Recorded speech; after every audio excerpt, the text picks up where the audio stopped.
are now here. If this endeavor becomes a bidding war to see who can come up with the easiest, quickest, and cheapest pathway to green card possible, this thing is not going to go well, folks. The president and Senator Marco Rubio leading the discussion this week on what to do about immigration reform. And we're back now with the panel. Well, a bipartisan group of 8 senators, 4 Republicans, 4 Democrats, you see them on the screen, agreed to a statement of principle, not legislation, but principles this week on immigration. The 11 million illegals already here would get legal status almost immediately, but the path to citizenship would be linked to tougher enforcement at the border and in the workplace. Laura, reasonable compromise? I don't think so. I think what you're seeing here is the Republicans are kind of cautiously optimistic. Because Marco Rubio's up there, and who doesn't love Marco Rubio if you're a conservative? Problem here is we've seen this movie, we know how it ends. With enforcement, promises of enforcement, when it's all linked together, it's all in one bill, the enforcement usually never happens. And what we know from the administration and the Democrats is when states try to enforce what they can of immigration law, they're thwarted, their lawsuits are filed, whether it's Arizona, places like Alabama. Then you had the Partial Dream Act amnesty from the president by executive fiat. They're not really all that thrilled with spending more money on enforcement, making it more difficult. David Vitter on my radio show this week called Marco Rubio both naive and said, well, you're nuts if you think you can do this all in one bill. You have to establish border security first, and then I think the American people, very compassionate, giving, then deal with the people, probably more closer to 18 million, not 11 million, by the way, but that's the number everyone throws around, then deal with the people who are here illegally. But Senator Bayh, and I'm not saying whether Laura's right or wrong in terms of that being the right policy prescription, politically that's completely unacceptable to the Hispanic community and to President Obama.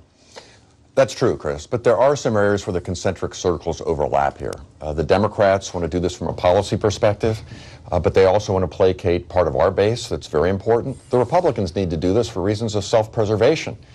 They can't even have a conversation with the single most rapidly growing part of the American electorate, the Hispanic community, unless they address this issue. And the business community believes strongly that resolving this issue is important to growing the economy. So I do think that there is some reason to believe that a consensus can be formed. It may be a narrow one, and I think one of the main issues here, what does the administration and what do the advocates want? Are they willing to take Martin Luther King's approach to civil rights reform step by step, or they have to make some compromises to get something done with the Republicans, or do they insist on everything and say, rather than legislation, we'd rather have an issue in the midterm elections? I think that's one of the big issues. But you don't think that the president and Democrats would agree to this idea that a lot of conservatives suggest of enforcement first, border security first? Well, that's going to depend on the semantics and the structure, Chris.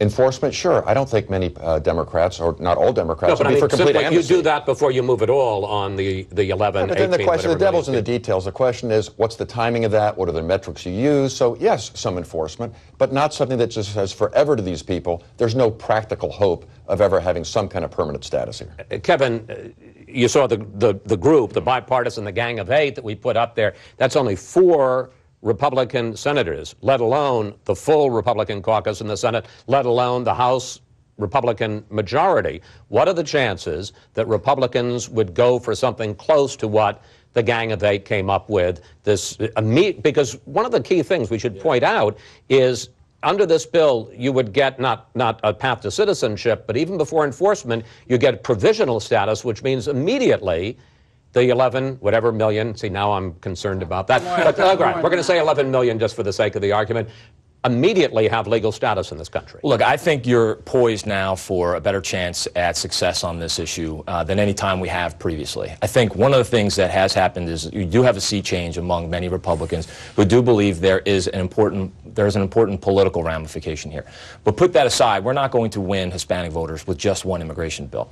I think what's very different about this time around than when we've had this the immigration debate internally as a party in the past is that folks like Marco Rubio do accept the reservations of folks like Senator Vitter. They do understand that there are folks who have very strong substantive concerns about how we go about enforcement. And he is not willing to demonize those critics or attack them. And instead, he's looking for them for input, and he's looking for them to be a part of the solution. That's what happened with, and I don't mean this critically against Senator McCain, I mean it more clinically, but every time somebody disagreed with Senator McCain, he would attack them, and he would say, well, come up with your own bill. And this time, I think there is a greater degree by folks like Marco Rubio that want to go out and engage critics, as he has done with conservative talk show hosts. He's gone out and talked to talk radio, and he's engaged people who have been critical. That, I think, is the key element to whether or not this is successful or to answer my question, do you think particularly the House Republican majority could go along with something like this? I believe there are principles in there that folks within the House majority do agree with, and they do recognize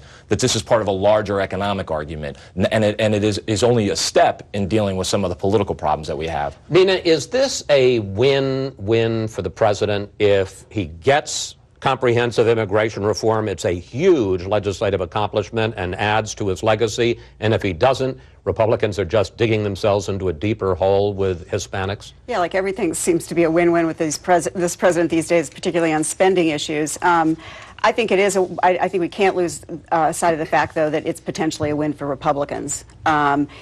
You know, this legislation, this outline of legislation is remarkably similar to 2007, when, by the way, that sank John McCain's first attempt at the primary.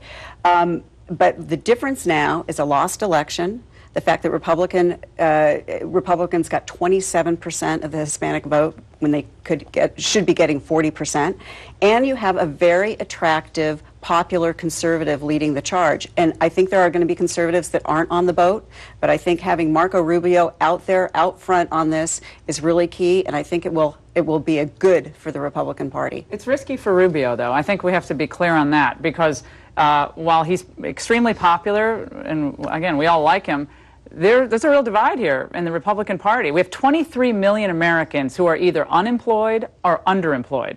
The idea that this is somehow going to be a huge boon to the economy, tell that to the middle-class worker in Ohio who sees his wages stagnated, and other people who have been unemployed for long-term periods of time. It's a tough deal for them. The difficulty for the Republican Party at this point, Chris, is you've got a disconnect between primary politics and general election politics. And what Marco Rubio understands is that it doesn't do you any good to win a nomination if you've rendered yourself unelectable in the fall.